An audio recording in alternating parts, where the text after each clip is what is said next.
Grandchildren, I want to share a story with you today about how the prairie chickens got their red eyes. You know, Iktomi is in this story.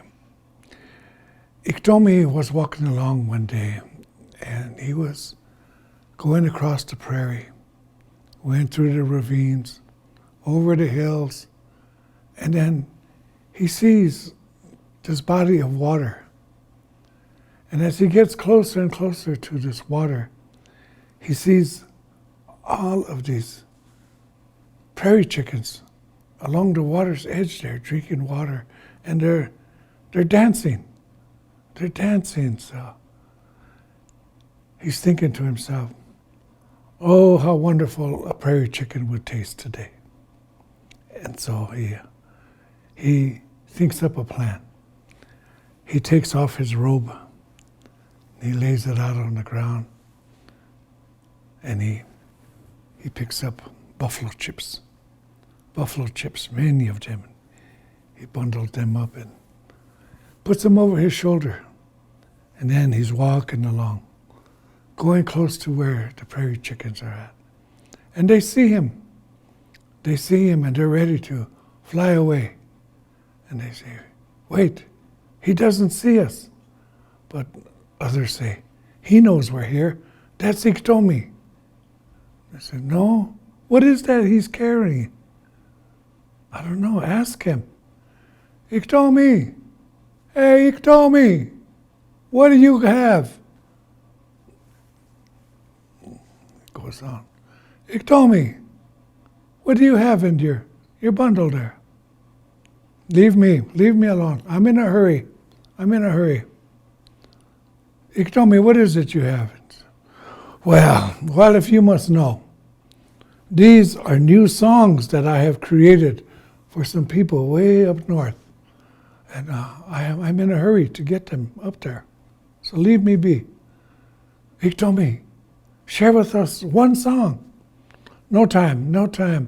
Ikto, come on, please, just one song. Well, if it will make you be quiet, but we have to do something. You know, you see all of these sticks, these branches around, and go about and bring me tall sticks, many as you can gather. There are a lot of you. We can do this quickly. Go. So they bring back all of these long, he says, put them into the ground in a circle, all in a circle. Bend them over, but make a roof on top too. And over here, he picks up a stick and he says, right here, I want a small door.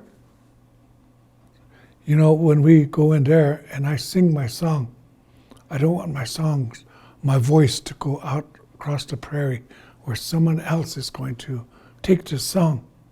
It's a new song. Okay, so they do this. All of these sticks are all together, close together. They built a roof. Quickly go inside, and he's looking at them. Whoa, some of these prairie chickens are nice and big. And they go in, and he goes in. He stands by the door. Okay, now,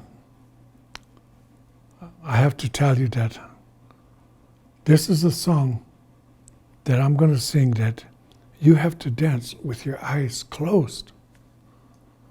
If any one of you opens your eyes while I'm singing this song, your eyes are going to turn red.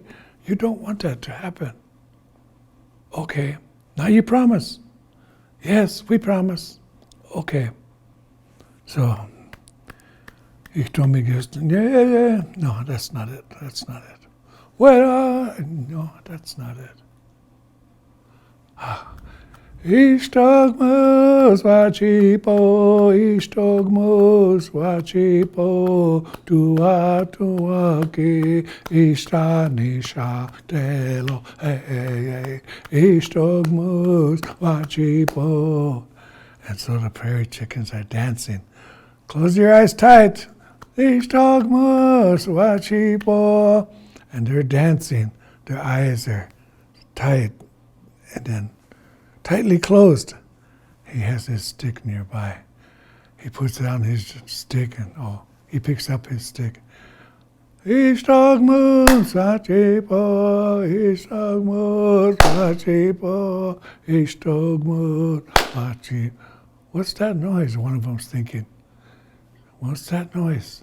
So one of them opens their eyes and looks out, and Iktomi is hitting them over the head, one by one. He's knocking them out, and he's knocking them out.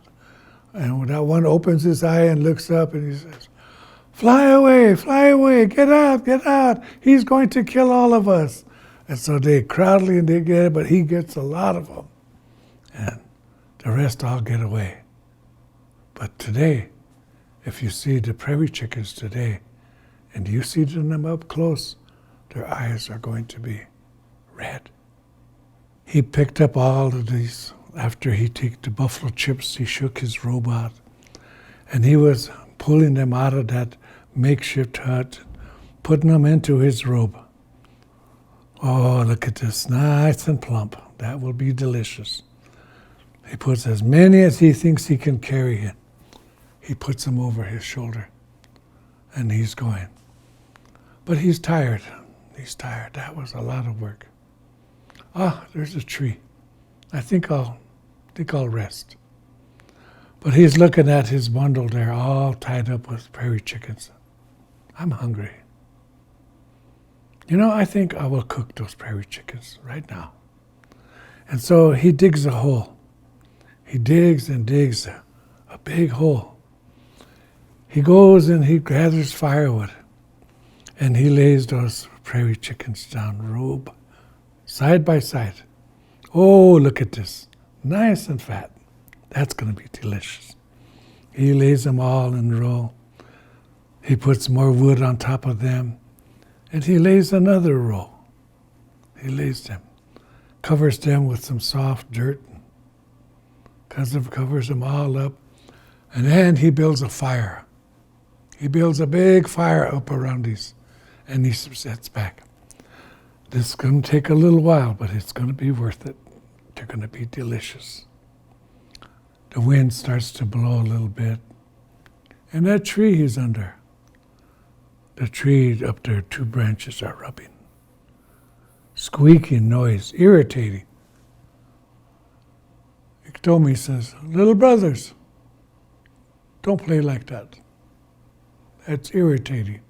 Don't play like that. But they continued. That squeaking sound. I ask you not to do that. Don't do that. It's not nice. But they continuing to rub. Iktomi says, little brothers, I'm just going to have to straighten you out. So he reaches his arms up into the branches, and he's going to snap that one off that is making all that noise. And then suddenly the wind stops, and the branches close in on his wrist. And he pulls, and he pulls, and he says, aha, let me go, let me go. Come on, I said, let me go. Let me go, I have some cooking down here. I am cooking ducks, little brother, let me go. But try it as he could not pull his arm loose. Let me go. And then, who's that? And then it's Coyote. Coyote is coming. And the ground is hot and the ground is steaming. And from that fire, there's this wonderful smell of pheasants cooking. Why does your fire smell so good like that? Don't you mind that. Just be on your way. I got nothing here. I'm not cooking anything. Did you say cooking? No. I don't have no prairie chickens. Prairie chickens? Did you say prairie chickens? So, no, I don't have no prairie chickens, Iktomi. Let go of me. Let go of me.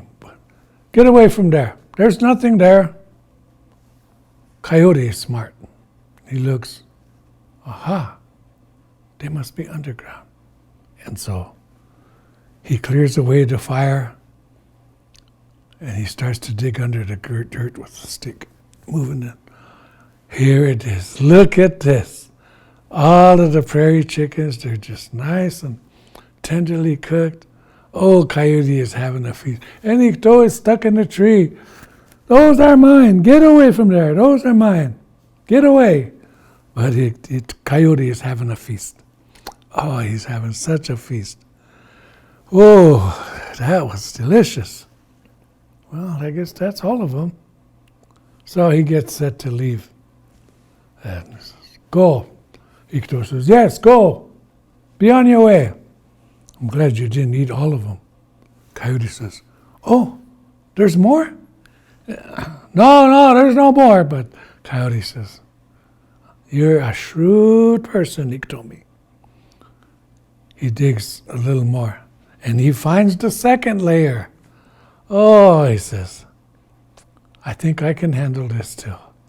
So he tears into it. He digs, and he eats, and he eats, and he eats.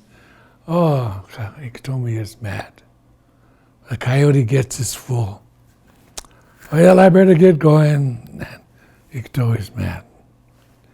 Coyote goes off. You see what you caused. Now I have no pheasants. Then the wind picks up and they let go. But Coyote had taken the dirt and the ashes and he had covered everything up. But he had taken the legs of the prairie chickens and he stuck them down, upside down, into the ground. So Ikto comes around. He wasn't watching. He couldn't see everything that Coyote was doing. Aha, here's one. But all he pulls up is a leg, just a claw. And he's just pulling up claws.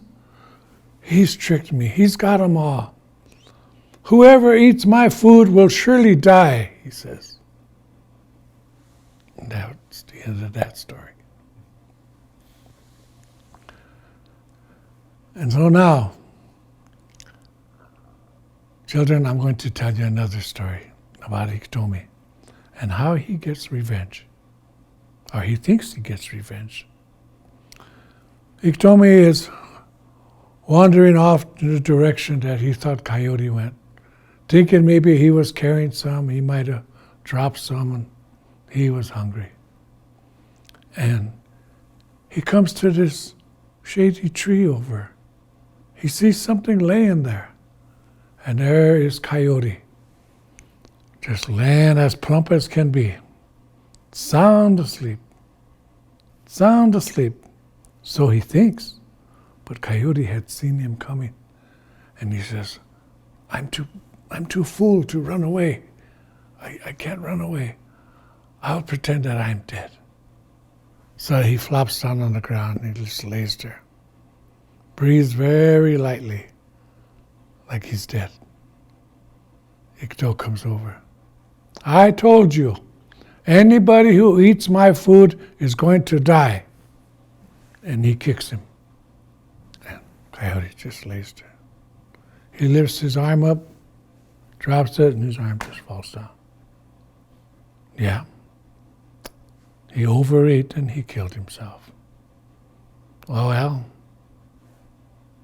maybe I could feast on what's inside of him. He builds a fire quickly.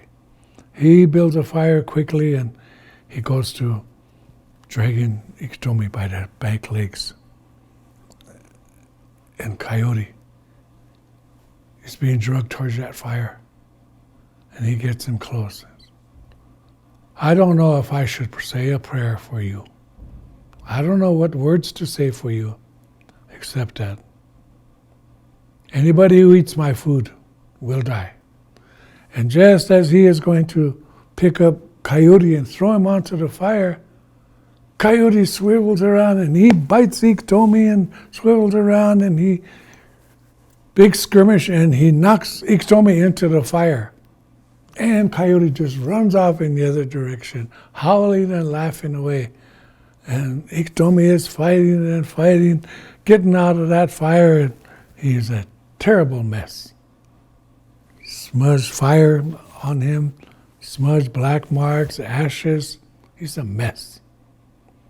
Well, that was all he could get to eat that day. I would like to share with you another story, children, about Iktomi, who was walking along and he didn't look very happy. He was very sad. Coyote had taken all his food. He had gotten himself all burnt. He was sad, angry, hungry. Then he heard this laughing. Why are people laughing? There's nothing to be happy about. He sits down in his sadness. They should stop laughing. There's nothing to be happy about. I lost everything. I'm sad. I'm so sad. Why are they still laughing? Maybe I will go see. Curiosity always gets the best of Iktomi. So he goes, and near this little creek, this little river, he peeks through the bushes, and there's all of these little lizards, children. Lizards, they're playing along the riverbank. They're taking these little small rocks. They take them up on a bank. One would get on one, and they would slide down the bank and go into the water, and they're screaming and they're laughing. They're having a great time. And Iktomi is watching them saying, oh, they get to have all the fun. Me, I'm so sad. I wish I could play like that. Oh, I want to play with them. But who's watching over them? Oh, Grandpa is there. Over under the tree in the shade. Grandpa is sitting back, watching over all of these children. They're all having a good time, taking their little rocks up and sliding down, screaming, splashing in the water. So Iktomi goes over to Grandpa and says, Grandpa, can I play with the kids? Can I play with the children? No, Iktomi, this is not for you. These are not your ways. Go, be on your way, wherever you are going. Grandpa, please? Grandpa, just one time, please? Iktomi, I said, no, this is not for you. Just go along. Go along your way. Grandpa, please. Iktomi just about ready to cry. He is crying. He's saying, please, I want to have fun with the children. Please, just one time. So grandfather finally says, okay, Iktomi, just one time and on your way. I'm watching you. Thank you, grandfather. He goes and he runs around the kids and he picks himself up a flat stone. Runs up and he says, look out, here I come. And sure enough, he slides down and he splashes into the water. He's laughing. And this is fun. This is really fun. Grandpa, I'm going to do it one more time. Iktomi, no. Grandpa, I'm going to do it one more time. Then I'll go. He gets another one, just a little bit bigger. And he goes up. He comes down. Hey! Then he splashes into the water. Hey, this is such great fun. You know what? I'm going to make this my game. Get away. This is my game now. And he gets a huge rock. Grandfather saying, Iktomi, no, this is my game, Grandfather. This is mine now. And he takes this huge rock. He's huffing and puffing. He takes it up to the top of the bank there. And he gets on. All right, get away. And he pushes off. And here he comes, screaming and hollering down the hill. And he doesn't see this little branch sticking out of the sand. And the rock hits. And the rock stops. Iktomi falls forward and whap, the rock smashes him. All the kids are screaming and grandfather's saying, come on kids, come on children, come on, let's go home. And they all scatter away. And Iktomi is flat as a pancake on the sidewalk because he didn't listen.